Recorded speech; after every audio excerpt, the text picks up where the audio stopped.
मैं कुछ भी करूं, मैं अगर 2 घंटे मूवी भी देखा, मैंने परसों एक मूवी देखी 2 घंटे, 15 बार रोया मैं, और 15 वीडियो उस मूवी से मैं बना के दूंगा। हर एक वीडियो कम से कम मुझे $200 देगा। एक भी मिनट जिंदगी के बेकार नहीं। तो सुभाष चंद्र बोस ने एक नारा दिया भारत में कि तुम मुझे खून दो, मैं तुम्हें आजादी दूंगा। उन्होंने बोला कि तुम मुझे खून दो, मैं तुम्हें आजादी दूंगा। तो मिडिल क्लास ने बोला कि यार जब खून ही दे देंगे तो ये आजादी लेके क्या होगा।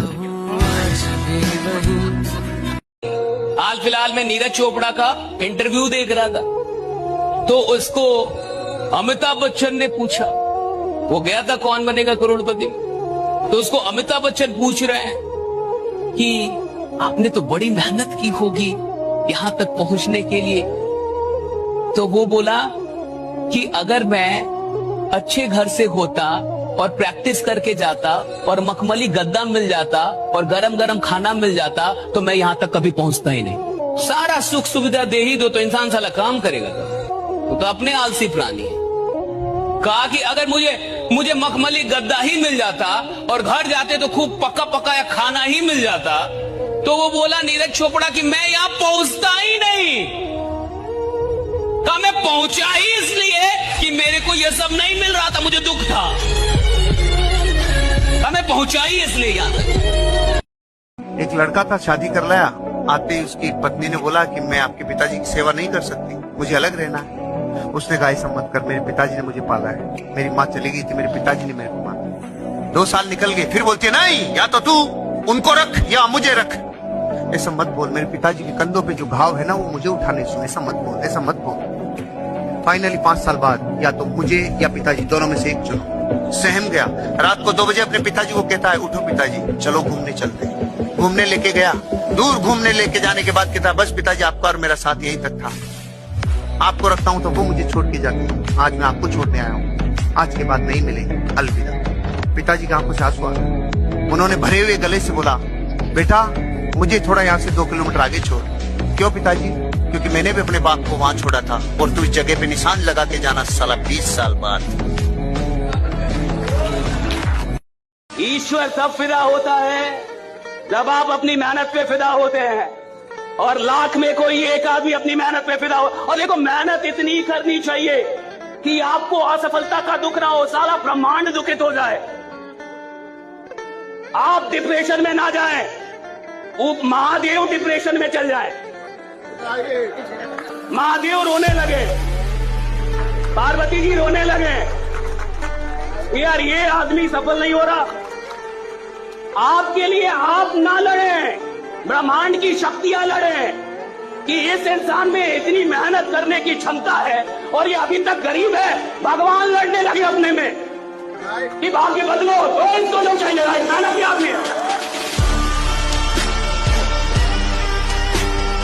अपना संपूर्ण विकास करने के लिए टफनेस चाहिए, और वो एक ही रास्ता है, खुद के ऊपर रहम नहीं। पुष्पा बनना साला झुकेगा नहीं, रहम नहीं करना, खुद के ऊपर रहम नहीं। देखिए पुष्पा, देखिए, अरे देखिए कि नहीं देखिए, उसकी जिंदगी से मैंने क्या सीखा रे। जिसके यहाँ नौकरी करता था कुर्सी के ऊपर बिस्किट खा रहा है मस्त, तो वो कह रहा था तू चले इसी के ऊपर, अरे टांग मेरी है, मेरा बिस्किट है, मेरी चाय है, मैं झुकेगा नहीं साला। मैंने कहा यार जब होठ फटते हैं ना, सर्दियां आई तो फटे, सर्दियां जाई तो फटे, तो सारी दुनिया इधर ही लगाएगी, बोरोप्लस, वेस्लिन, लिपस्टिक, चिपस्टिक सब इधर ही लगाएगी, और कुछ पागल नादान है जो इधर सरसों का तेल लगाएंगे। नाभि पे सरसों का तेल लगाते टाइम दुनिया की तेरा फट किधर रहा है, तू लगा किधर रहा है, तेरे को होश नहीं डाले, जगह तो सही लगा, वो सही जा रहा है, उसके बच्चों के भी होंठ नहीं फटेंगे, वो सही जा रहा है, वो जा सही रहा है, क्योंकि चोट वहां कर रहा है जहां से रिजल्ट सफल हो।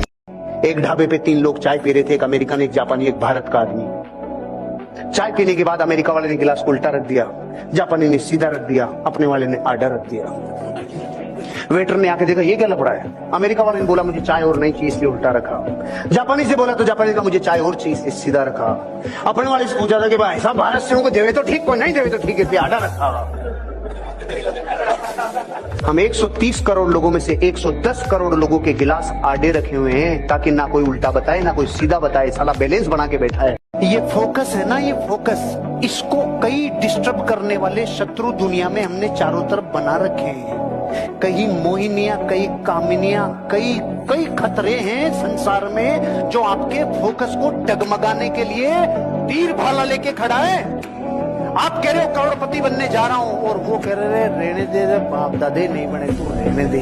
ये चालू हो गए। ये घर वालों से शुरुआत होती है, घर वाले यकीन नहीं करते, फिर रिश्तेदार यकीन नहीं करते, फिर आस पड़ोस के लोग यकीन नहीं करते, फिर मोहल्ला यकीन नहीं करता।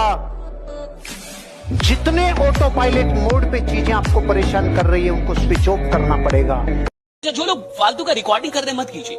यहाँ 2-2, 3-3 कैमरा चल रहे हैं, यहाँ रिकॉर्डिंग हो रहा है। अच्छा, दूसरी चीज कि आप रिकॉर्डिंग ना घर पे जाके कोई देखता नहीं आज तक। आप जो रिकॉर्डिंग कर रहे हैं वो घर पे कभी नहीं देखते आप।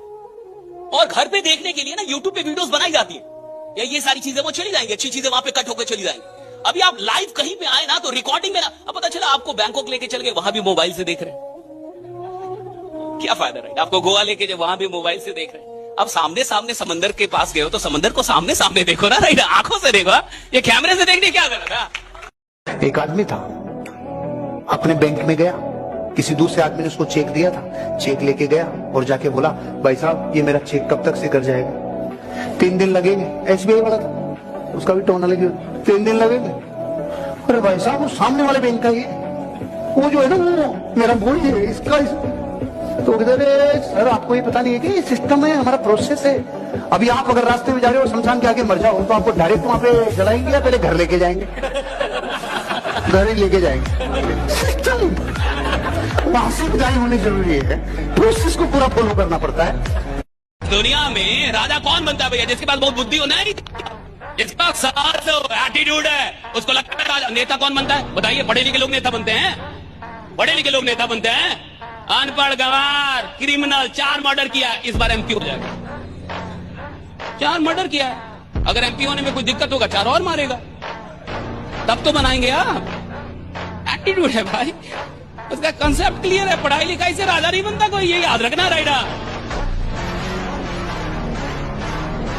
अमेरिका के वॉशिंगटन DC में एक आदमी जब भी नाचता था बारिश होती थी, जब भी नाचता था बारिश होती थी। रिपोर्टर्स में हड़कंप मच गया, क्या लफड़ा है, इसका कोई कनेक्शन है क्या इंद्र के साथ? इंटरव्यू लेने के लिए पहुंच गए, पूछा बताओ जी साहब क्या चक्कर है आपका, ये जब भी नाचते हो बारिश क्यों करवाते हो, क्या चक्कर है? उसका जवाब इतना शालीनता भरा कि भाइयों और दोस्तों मेरा किसी से कोई कनेक्शन नहीं है, बस 2 घटनाएं हैं। पहली तो ये कि मुझे ये विश्वास रहता है कि अगर मैं नाचूंगा तो बारिश होगी, अगर मैं नाचूंगा तो बारिश होगी। दूसरा, मैं तब तक नाचता हूं जब तक बारिश नहीं हो जाती, जब तक नाचता हूं जब तक बारिश नहीं हो जाती। काम आपको टेंशन में नहीं करना चाहिए, काम आपको मोहब्बत में करना चाहिए। अगर आप काम कर रहे हैं और आपको काम करने में मजा नहीं आ रहा तो कुछ गड़बड़ है। बहुत सारे लोग काम करते हैं लेकिन वो काम मजबूरी में कर रहे हैं, उनको मजा नहीं आ रहा। जिस इंसान को अपने काम को करने में मजा नहीं आ रहा वो उस काम में ज्यादा दिन का मेहमान नहीं होता साहब। काम करने में मजा आना चाहिए, और अगर आपको काम करने में मजा आ रहा है तो रिजल्ट तो बाप बाप करके आपके पास आएगा। काम करने में मजा आना चाहिए। 2 साल मेहनत करो, चमक कर बैठ कर, अब दुनिया से कटा हो जाओ, माँ बाप को छोड़कर किसी से बात मत करो। कोई ज्यादा टेंशन करे भगा दो, किसी के पीछे मत भागो, और किसी को फोन मत मिलाया करो जब तक वो तुमको ना मिलाए। चाहे लड़का हो चाहे लड़की, पढ़ते वक्त फोन स्विच ऑफ कर दो, और पढ़ने में डिस्टर्ब करो तो खबरों में बुला के खूब पीटो पहले। भाई हम तुमको 10,000 रुपए डेली दे रहे थे, तुम एक दिन भाग गए, तो किसको दुखी होना चाहिए था? तुमको। हम क्यों दुखी होंगे? तो लोग दुखी होते कि वो मेरी गर्लफ्रेंड चली गई, मेरा बॉयफ्रेंड चला गया। तो प्यार है ना तुम्हारे पास अभी, हाँ दूसरे को दे दो, ये ले। आप 40 घंटे आंख खोल के बैठ सकते हो, आप 4 मिनट आंख बंद करके नहीं बैठ सकते। और मैं ये तो कहता हूं कि जिस आदमी ने 1 घंटा आंख बंद करके बैठना शुरू कर दिया उसके लिए IAS कोई बड़ा खेल ही नहीं। जिसका 10 घंटा बंद होने लगा वो मेंबर ऑफ पार्लियामेंट, जिसका 50 घंटा बंद होने लगा वो प्राइम मिनिस्टर, और जो 150 घंटा बंद करके आंख बैठा हुआ है वो भगवान बुद्ध महावीर। स्त्री को पुरुष से प्रेम है ही नहीं, उसको प्रेम है शक्ति से। ये भ्रम है पुरुष का। इसीलिए रिक्शा वाला का जीन्स पहन ले लेवाइस का, और टी शर्ट और रेबैन का चश्मा और 20,000 का जूता, तब भी नहीं स्त्री देखेगी उसकी तरफ।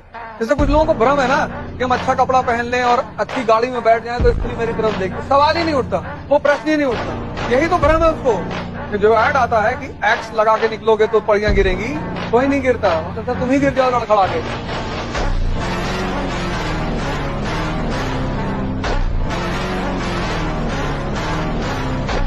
जिसको भी शक्ति बढ़ाना है जीवन में शरीर की, रोटी खाया करो सरसों का तेल और नमक लगा और एक बड़ी सी प्याज, यही शुद्ध खाना रखो, कोई बादाम शदाम की कोई जरूरत नहीं। सूर्य नमस्कार करो कम से कम 20 बार, 2 बार से शुरू करना लेकिन करना 20 बार, और 6 महीने करो, और रोटी नमक तेल और प्याज खाया करो, और तुम देखना 6 महीने के अंदर तुम्हारे अंदर कितनी ताकत आ जाएगी। अगर 10 मिनट से ज्यादा मोबाइल देख रहे हो उसका मतलब लेटे हुए हो या बैठे हो, खड़े हो जाओ, खड़े होके देखो, खड़े होके कितनी देर देखो। नियम बना लो कि मोबाइल में सिर्फ खड़े होके देखूंगा, और खड़े होके भी अगर 2 घंटे देखने लगो तो नियम बना लो कि मोबाइल में धूप में खड़े होके देखूंगा, या नियम बना लो कि मैं सुबह 3 बजे उठ के मोबाइल देखूंगा, 9 बजे रात में सो जाऊंगा। परिवर्तन चाहते हो ना, एक ही रास्ता है। माँ बाप से नहीं लड़ा जा सकता सर, कभी नहीं लड़ा जा सकता। माँ बाप से तो कभी लड़ा ही नहीं जा सकता सर, कभी नहीं। कुछ भी हो जाए, भगवान उतर आए और माँ बाप कहते चला दो गोली तो चला दो, फिर इफ एंड बट की जरूरत ही नहीं। ये स्थिति है माँ बाप की।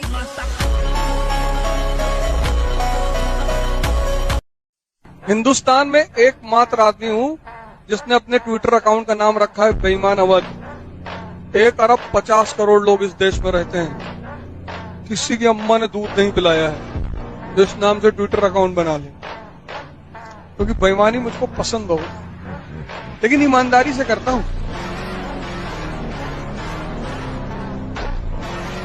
तुमको अगर कोई आदमी यहां से डिस्टर्ब कर ले गया तो समझ लो तुम हार गए।